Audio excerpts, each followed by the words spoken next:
welcome to Crazy Nation Live. Yay. This is a conversation I'm really, really excited to have with, I know her as Nonny Mulholland. Yes. I feel like we've known each other for like, I don't know, over 10 years, like around Perth and just, you know, just from uni, I think we met. Yeah, same uni. Yes. Curtin University. Yeah, shout out to Curtin, shout out to Perth. Yes, but, you know, I have to start with saying, if you have tuned in, thanks for tuning in. We really, really appreciate you taking the time to be here with us, connect with us, Crazy Nation Live. If you've tuned into our interviews, then you are a real one. So thank you for coming in. And these are what we like to just call crazy conversations. We like to focus on reflection, growth, blessings, lessons, and just have a good time and promote and uplift and celebrate women, people of color, especially Africans, Black people growing up in Australia, just anyone that I've mentioned. If you feel like you can relate, then great. If you're a supporter, great. Thank you for joining us. Yeah. So, to me, Nonny is, and I feel like she was an influencer before I knew the word influencer. Wow, that's a big thing to say. I mean, it's true. Really? Yeah, because when we met, we were at uni, and Instagram app came out whilst we already knew each other. So yeah. I do remember that, and I remember you were on it. Yeah, from day one, you were on it, and you knew what you wanted to do. You knew what you wanted to be. I think you wanted to be a model. I think we were already talking about that. Yeah. We were both trying our best at uni. Were we studying the same thing? We're studying something similar around marketing and PR. Yeah, okay. Yes. So that's how we crossed over and that's how we met. And then, you know, I've kind of watched your journey ever since and been super proud of you and been cheering you on from the sidelines. I mean, you're doing really, really great. And I guess I want to ask you... Yeah, well, my name's Nonny. It's Nonny Naitanui now because I got married 2 years ago. Shout out to Ma. Yeah, shout out to my husband. And how would I introduce myself? I would say me outside of that, that's a hard question for me because I feel like that's what I've like honed into. Yeah. And like I find my modelling and being on social media and my job like such a major identity. Like it is me. Oh, wow. That's cool. No, but it's also like, girl, what are you outside of that? Like, oh my God, I don't know. But I mean... I would say I'm just like a normal girl. Like, you know, I've got my family, my husband, my sister, I'm a daughter, I'm a sister, I'm going to be a mum. Like, I'm a partner. I'm just the girl next door. Awesome. It's like, yeah. So would you say it's, you know, is it different identities of your work self and your home self? Yes. Yeah. 100%. What are the differences between the two? I feel like when I'm working, I'm still me. I still bring that me to work, but I feel like at home, work's not even a thing. Like I'm just Nonny from Kyabram, which is where I was born, which is a little small country town in Victoria, or I'm Nonny who grew up in Meekatharra, which is a small rural town in WA. Like I don't see myself as Nonny the model or Nonny the person that shares stuff on Instagram, and I don't think my family sees me as that either. Yeah, so Nonny at home is just super chill. I don't really have an ego like at all. Like I'm just, you know, no makeup on, hair's a bit of a mess. I'm just rolling around. Yeah, I feel you. Yeah. And I think that's what's great about you is that authenticity that you have. Like you've achieved so many things. You've modeled for like, you know, anything from like luxury gowns to, you know, you've been in Vogue, Black Bride, you've been in, you could name a few that you maybe feel like stand out, but I just know that there's been so many times I've seen your face everywhere, you know. I think Maya, Meshki, you know, when I'm online shopping, I see Nonny. And I think it's really great just knowing that you are a really kind person and you're also doing something that maybe wasn't so easy all the time in the Australian fashion industry. Yeah, true. When you think of it like that, like, I think I also forget, like, you know, I have lots of girls message me here and there, be like, oh, look, I'm online shopping, I see you. You forget the impact that has, or like people are seeing you on a campaign in the shops or like walking down the street and you might be on like a big poster. Like you forget how, when you do it, that's your job, that it's so special, or like, people are excited. Yeah, because I guess in any job that kind of excitement can peter, like it just becomes a job. Like, you know what I mean? You're like, to get it done. Yeah, but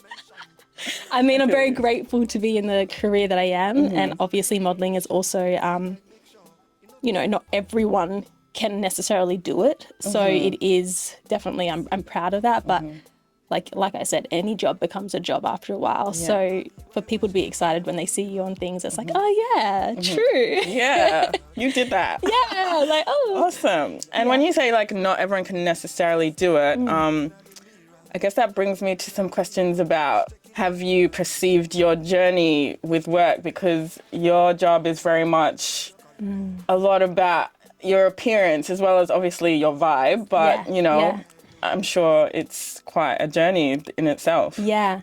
Well, when I say not everyone can necessarily do it, it's like, you know, there's so many beautiful women and men in this world, right? And only a small percent of them would go into modelling or would be signed.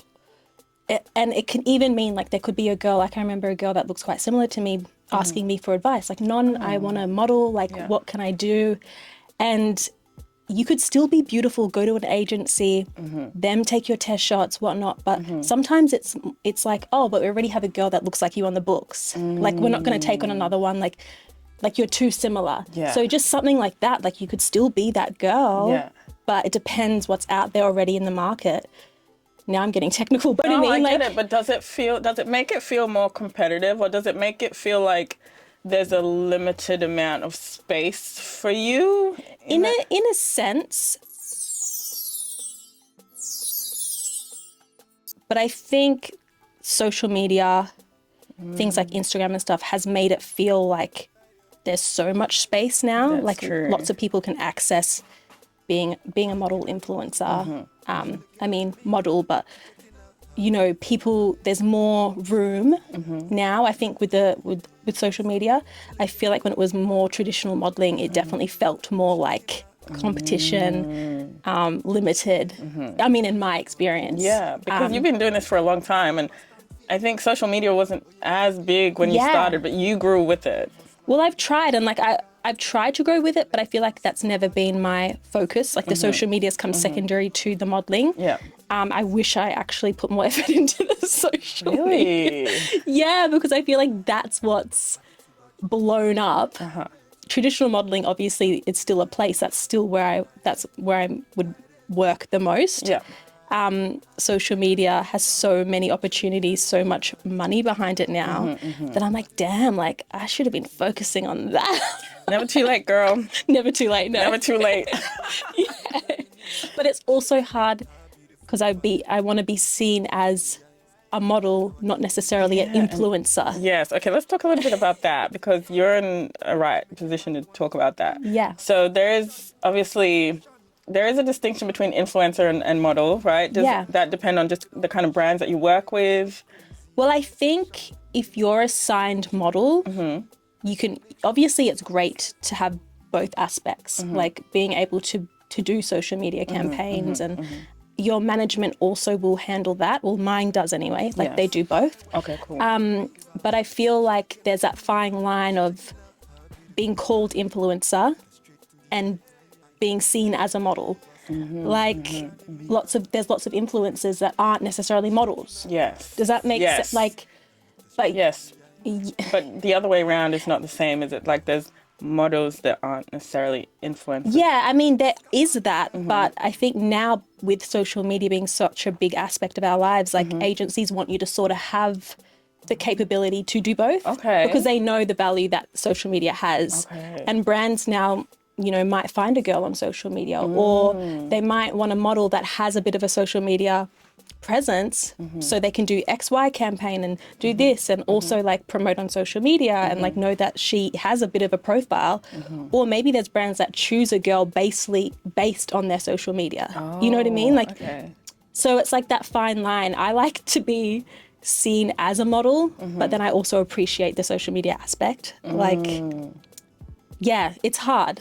Yeah. Yeah, no, it's good. And I think it's a journey to learn to juggle both and do what works for you Yeah. in the timeline that works for your life as well. Yeah. Yeah, and it sounds like things have changed from the start. But I just want to bring it back for a second to think about how things were for you when you first started out. Because I remember you doing Miss Australia, Miss Universe Miss Universe Australia. Australia, yeah. Yes. So did that make a huge difference in your career, your modeling career? Yeah. And yeah. Yeah, well, before I even started modeling, like I wasn't even a model then when I did Miss Universe. Yep.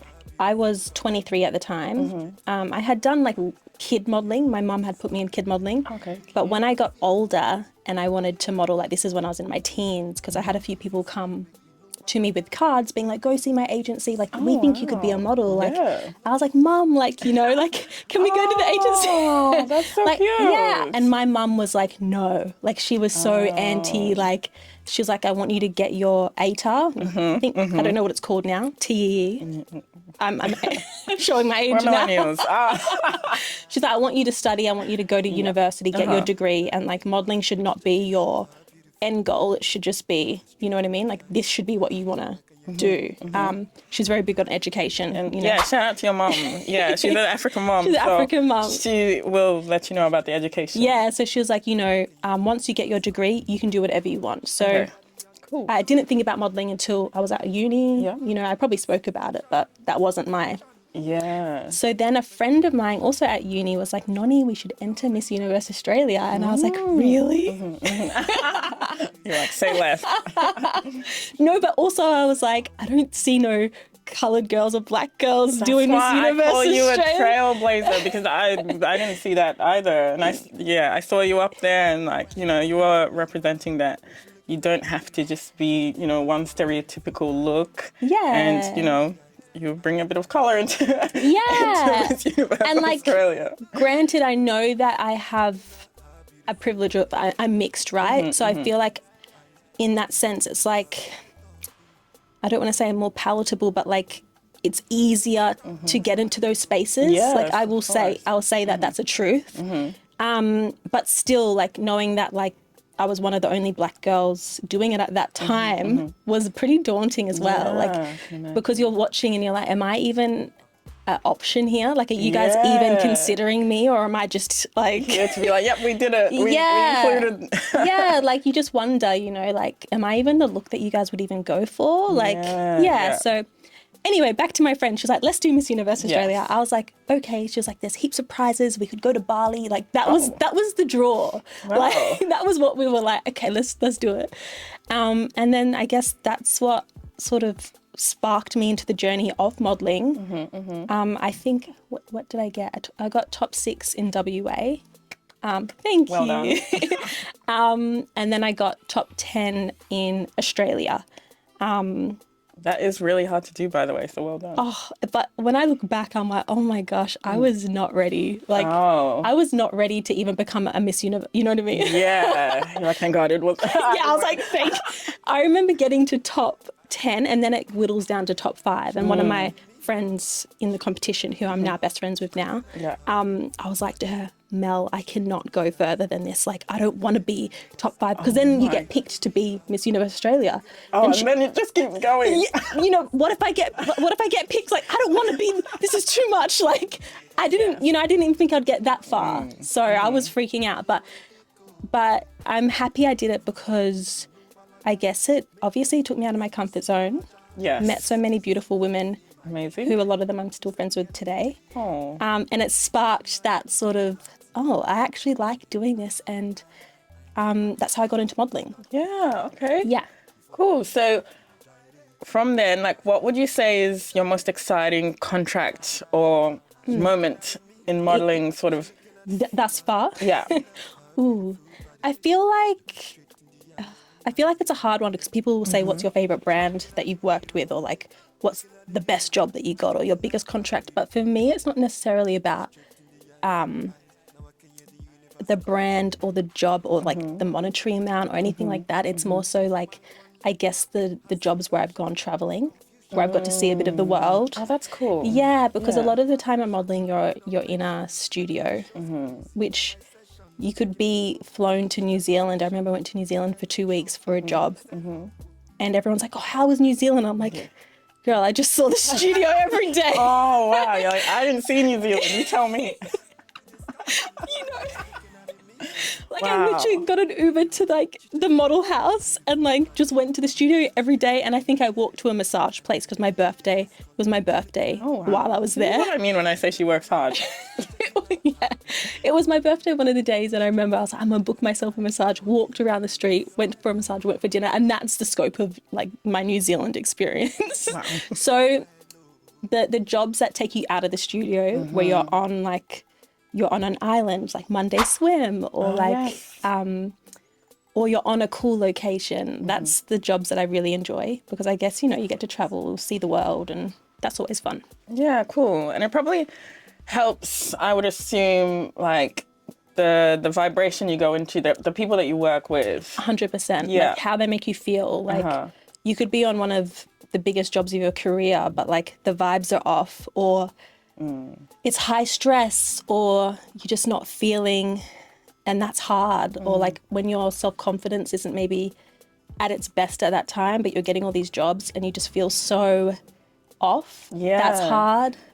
Or when you're going through something personal, but you have to go on set and just bring that energy and like everything's okay. You know what I mean? Yeah. But on the inside, you're like, I'm dying. Yeah. How do you deal with those moments? Because, you know, you're a seasoned pro now, so I'm guessing you've had a few moments over time where you haven't felt your best, but you've had to pull it together and, you know, maybe choose love over fear, or, you know.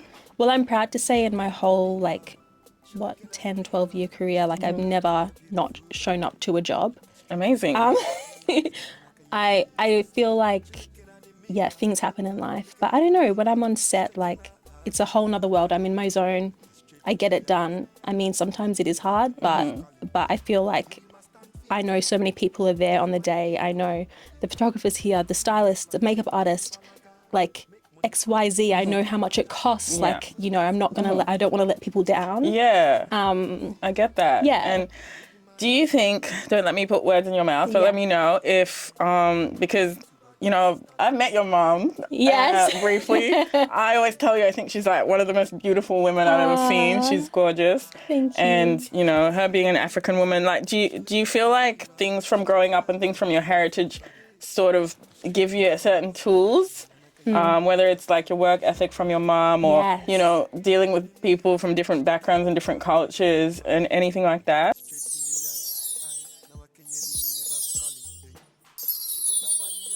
I definitely think growing up with an African mom, who, by the way, is a very proud African queen type of mom. I used to look at her as a kid and just think, wow, I just love her confidence and how proud she was of herself, her heritage, her blackness, everything. I think that's given me a lot of manners. I don't know. My mom's always taught me to respect my elders. Manners were so important, greeting people, never calling an elder by their first name, things like that. I'm not sure if that's the same with how you grew up. 100%. We do not do that. It's an auntie or, you know, Mrs. maybe, but never. And just really having respect for yourself, because you also represent the family in a sense. I feel like all those things, I mean, I'm not saying that's just from an African mum. I'm sure lots of cultures are the same in that way, but I just feel that has helped me in my job. And also my mum being a single mum, her work ethic. Oh, okay. Yeah. And just seeing her constantly working and hustling and making things happen. I think maybe that's where I get my work ethic from. Probably. And also shout out to the single moms. Yeah, 100%. And not wanting to say no to things, or not wanting to... Opportunities. Yeah. I get that. And I know you would have gone back home to Swaziland, right? That's your heritage home. Yeah. Yeah. What was that like for you? Oh, can I tell you the truth? Yes, you can tell me. Do you want the real story? No. Yes, you can. Well, I only went back when I was 18. So I mean, imagine growing up, knowing that's half your heritage, right? Yeah. But like, I don't speak the language. Yeah. I always said to my mum, why didn't you teach us? Like, you know what I mean? But like, that's a real experience for people that have grown up, you know, in a different culture, maybe to their parents, just like that connection. But mum was like, how was I meant to speak to you girls in Swati or Zulu? Yeah.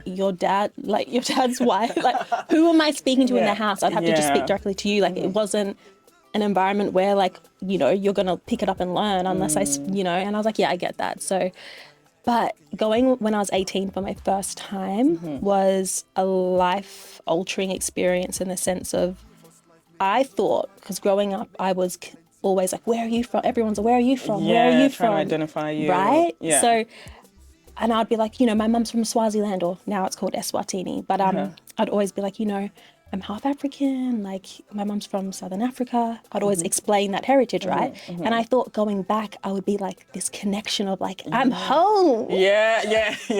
I've been asked where I'm from my whole life. Yeah, so this was kind of a big moment. I thought I'd get home, welcome home, baby. You know, there'll be a parade. No, I'm just kidding. But more so like that I would feel, don't get me wrong, it did feel really cathartic, and I learned things as in the way of life is so different. Yeah. The culture's so different, you know, like you don't go around wearing little ripped shorts and like, more like conservative. you're more conservative, you know. But I felt lost in the sense I didn't speak the language, and I felt like I didn't connect in that aspect to be able to speak to my grandma or like my cousins, and then they're a little bit shy to speak English because they feel a bit ashamed, like is my English even good, like so there was just that like disconnect in being able to communicate. But then seeing how some of my cousins have grown up and going to my grandma's house, having to, you know, have a shower or a bath in like with the bucket and the soap, you know, like there's no bathroom with a running tap, like you boil the water. So and you were having that authentic African experience. 100%. Yeah. And like I knew in a sense it would be like that. Obviously my mum's told me how she grew up and whatnot, but like to really be in it, to share a room of like two cousins or whatnot, and like there's lots of people in the house. But also so much happiness. That's the thing. With like not having the most. Yeah. I think that was confronting because I don't know. It can be a little confusing, can't it? It's like, okay, on one hand, like, there's all these things that aren't happening, like the running water and all these, like, things. And the pit like, toilet. Yeah. Oh, my God, don't get me started. But let's not go. Like, toilet. I forgot to mention that was a different experience too. Wow, very grounding. You know, but like, you know, yeah, I want to acknowledge like Africa has like such a huge range of experiences, and I'm glad that you were able to like experience that. And you know, there's a huge range, but it sounds like you're also able to experience like the natural joy that comes from the inside that a lot of African people just have. Yeah, and the community and like the family bonds and like the love and not having the latest home decor or whatnot is like so, it doesn't mean anything, you know? It doesn't mean a thing. No, but then like you come home to Australia and like so many people are stressed and sad and whatnot. And I'm thinking like, what are you guys, like you have everything at your fingertips and like so much more. And I think that was a major lesson. I hope that answers that question. No, that really does, because I feel like you've just encapsulated like the richness of not only what it's like to be like a mixed race person, but also someone in the diaspora. So to, you know, my Africans and other people that have parents that are immigrants that, you know, maybe they went back home and, you know, it is a little bit awkward and there's some things that aren't necessarily smooth, but I think that's the beauty in it, to be able to be like, okay, there's some good things and there's some things that aren't, but you know, this is what makes me me. And I feel like that's what's great about watching your journey. I feel like you embrace all parts of you, and I think that's really nice to see. And honestly, like I love my African side and my African heritage. Like I used to almost wish I was like, this is going to sound ridiculous, like fully black. Because I just love it. Yeah, you like the food, huh? But But also a funny story is when I took Mark, who's now my husband, he's Fijian, but he was born and grew up in Australia, but both his parents are from Fiji. Yeah. When I took him back to Swaziland, Eswatini, I should be calling it. But thanks for teaching. but they were like, huh? Is this your man? I was like, yes. They're like, he's a black. And I was like, they were surprised? Yeah, they were like, we thought you would have gone with a white man. And I was like, why? I don't know if we'll keep this in the podcast, but keep this in the podcast. That was funny because I was like, what do you mean? They're like, but you're in Australia. Like, yeah. As if like, what? Yeah, wow. It must have been like such a, and we spoke about like embracing yourself. So in terms of like work and the modeling and stuff, I'm just going to come out and say, did you ever have any times where you had any struggles, like whether it's with hair or, you know, complexion? Because modeling has come a really long way from what it was before. Yeah. In terms of inclusivity. So do you feel like you can walk in the place, like, you know what's going to happen when it comes to like your hair and makeup and everything like that?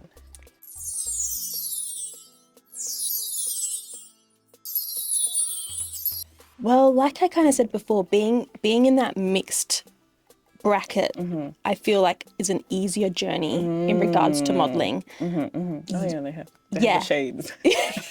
Well, still there is issues, and it's still sometimes like I remember when I first started, the foundation colours and colour matching and like being able to do curly hair, like wow, I was like, this is not great. But I can't imagine for my fellow models who are a darker complexion, how even worse they would feel, because I feel like even that would be harder. And still it's a challenge now. But yeah, I've had hairstylists that maybe don't understand like the curl pattern and like how to like correctly do it, or they call my hair an afro. I'm like, my hair's definitely not an afro type of hair, like just little nuances, and you're thinking, oh, I don't know. Like, and it's like you can't sit there and teach everyone about every different little thing. So that must it's definitely got better. It's definitely got better, but there's still like a ways to go. And I feel like, you know, I know best how I style my hair and like what I would do, and now I tell them like, you know, use this product, or like, you know, I wouldn't do a tight little ringlet for everything. It's going to look like a doll. You need to like pull it out, use a diffuser. Like it shouldn't look so perfect, because they would sometimes use a curler. Now, I just want to ask, what has been a really big moment for you in your modeling career that you're like, you know, when it was happening, you're like, yes. See, I find that so hard, because I feel like I'm so, not hard on myself, but like I have such high hopes for my career and myself that like, even when I get a big job that's on, like, that's a big job, like I'm still kind of thinking about the next. Like it's hard to say this job made me feel this, but I feel like when like working with brands that I've grown up with, I think once you work with brands that you personally shopped at, grew up with, like like let's just say like a L'Oreal, like or like let's just say like a Kukai, like grew up shopping there as like a young adult.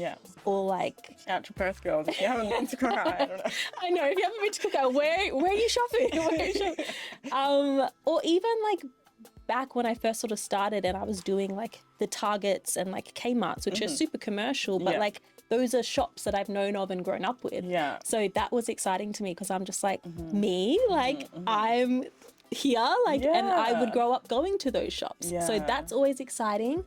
And also, but then I also like when I get to work with more boutique small brands and I know they're just starting out and they're investing in using me as a model.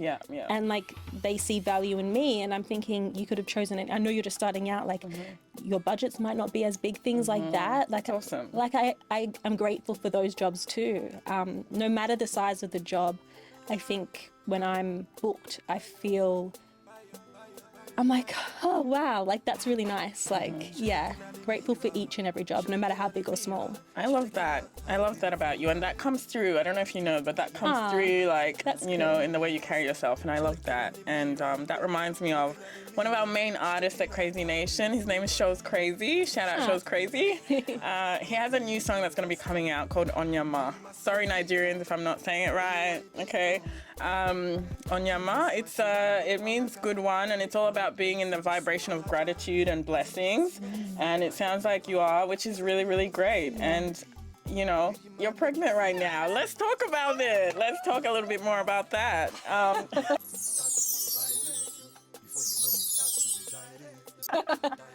First of all, huge congratulations from us.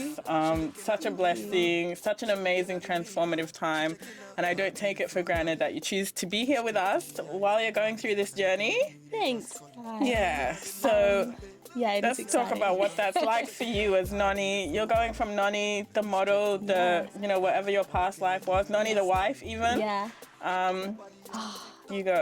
It's exciting. It is a blessing. I'm so happy. So far it's been going well. So I have 5 weeks left and I'm just praying the rest goes well. But it's also was super daunting at the same time as being exciting, because as a model I work for myself. Obviously I have an agency who represents me, but pretty much you're self-employed and just like thinking, okay, I want to have a child, I want to have a baby, but like my job is so random and sporadic and I have to travel a lot and sometimes I'm overseas, or like sometimes I get a call, hey Nonny, like we need you on a flight tomorrow, like this job's just happened or whatnot. Like how am I going to fit having a baby into this crazy lifestyle of mine? So for a while, like I guess I put it on the back burner.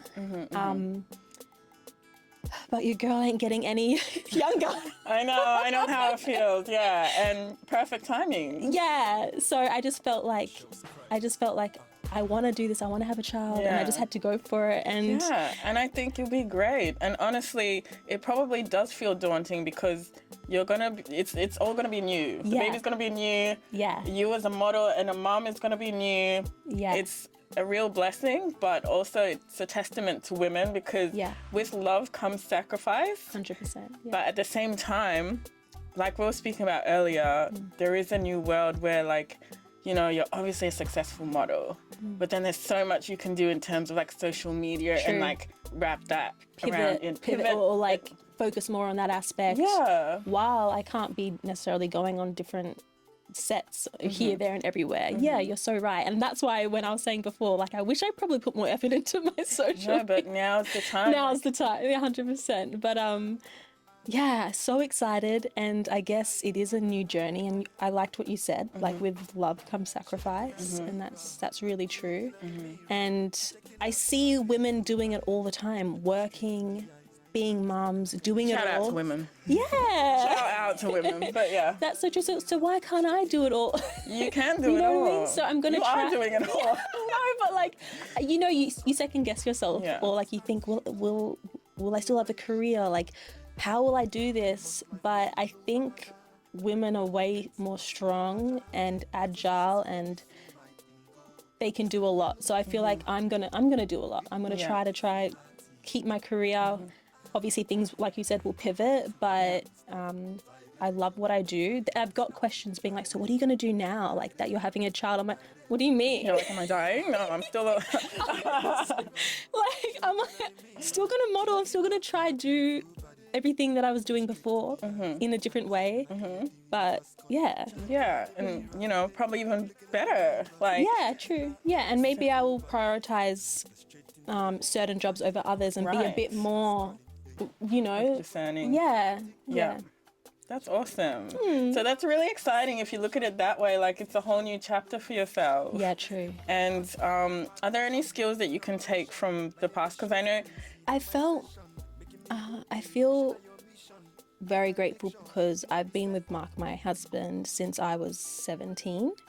So I feel like we've grown together. He's known Nonny before the modelling. Yeah. So I feel like we've grown together in all aspects of our life, which is nice. I remember when I first started modelling though, and I wanted to do Miss Universe, he was like, really? Like, he was a bit like... Oh. super supportive, but also a bit apprehensive, like, you know, like... Understandable, yeah. But as he's seen me grow more confident and, you know, get these jobs, and we moved to Melbourne together to pursue it more, because obviously in Perth it's so isolated. It's hard to really sustain a full-time modelling career living so far away from like the mega cities of Australia. Yes. So yeah, I feel like it's been a juggle in the sense of maybe I have decided to only model in Australia. Primarily, I've never like gone overseas and been like, I'm going to do New York for 6 months. Yeah. So I've also made decisions in that way. That's true. And like you said, with love comes sacrifice. That's true. No, that's true. That's a really good point, because like a lot of the time I think people would just, because that's where it's at when it comes to modeling. Like if you want to go hard, it's like New York, LA, maybe Paris or something. Yeah. And yeah, I guess I never pushed for those opportunities or like presented myself to want to necessarily take it that far, because I always had my partner who, you know, I'm obsessed with Mark. Like, I love him so much. I can't imagine being away for 6 months or like having these long distance relationships and working in Paris or like going here. I'm sure people do it, and I see models that do it, but I know there's also a strain that can happen in your relationship as well. But if you want to book me and you're in Paris, like, I'll go. Book her.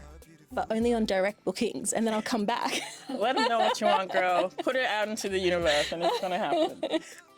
I'm open to it. No, that's really awesome. But yeah, like things like that, I've just made different decisions. Like I've primarily been an Aussie model, and I've done direct bookings overseas. Okay, cool.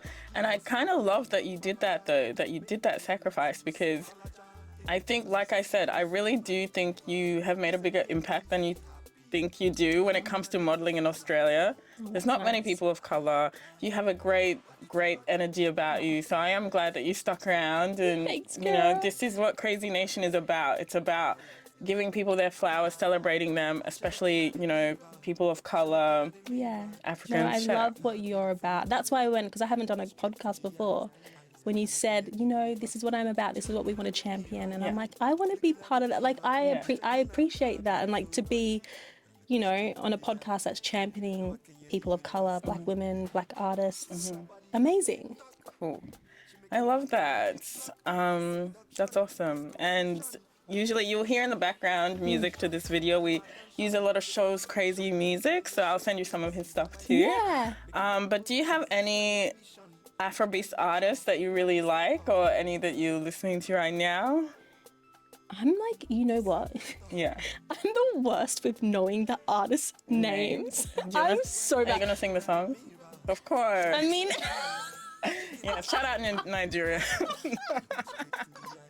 Thames? Yes, love Thames. You know, she's a Gemini like you. Really? Yes. Am I your boyfriend now? Yeah.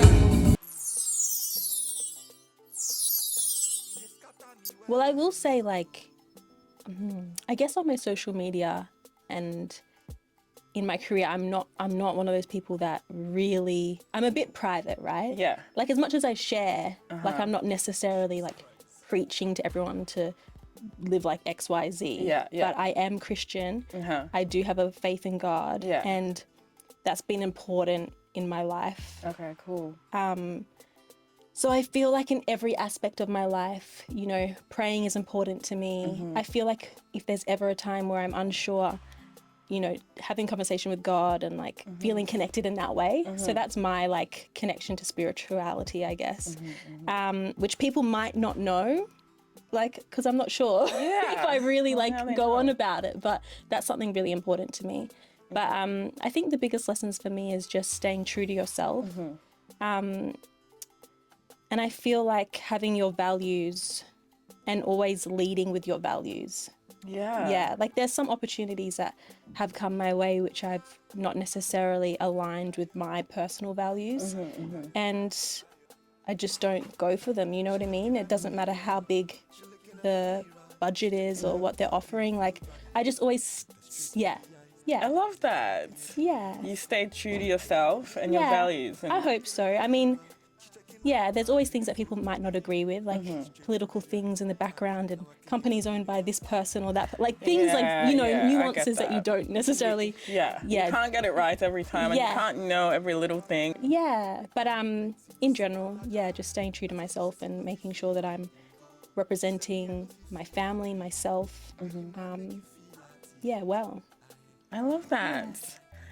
Well, it sounds like, we're ending the conversation shortly, but I just want to say thank you for taking the time to come through. Yay.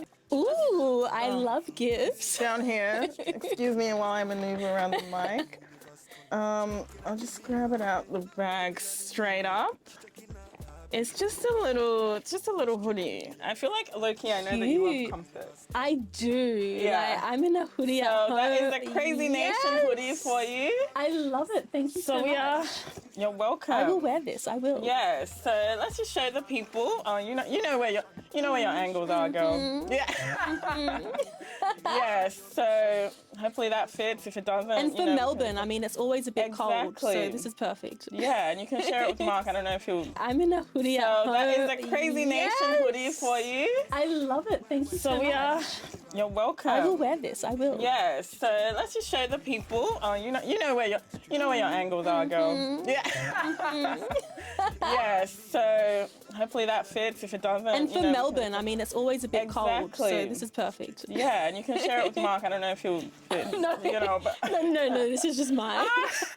we love that. So Crazy Nation, we're actually also coming out with our own Crazy Nation line. Oh, we're gonna have hoodies, t-shirts, Yes. a whole lot of stuffed bags. CrazyNation.store. Yes. Yeah, so once this is out, we'll launch and we'll talk a little bit more about it. But right now, I just want to focus on showing Nonny some love and just saying thank you for coming here and wishing you all the best in your journey. This is just the beginning. This is nowhere near the end. Thank you. You've got so much going for you. And yeah, thanks for coming. Thank you so much. Thanks for having me. That's all right. Thanks for coming. And finally, thank you guys for tuning in. Thank you for coming. Like I said, you're a real one. If you made it to the end of this video, you are a real one. And please like, share, and subscribe. I'm going to put the little things, you know how we do it, down here. Crazy Nation Management on Instagram. We're on TikTok. Crazy Nation Live on YouTube. And CrazyNation.store for our merch. We will see you soon.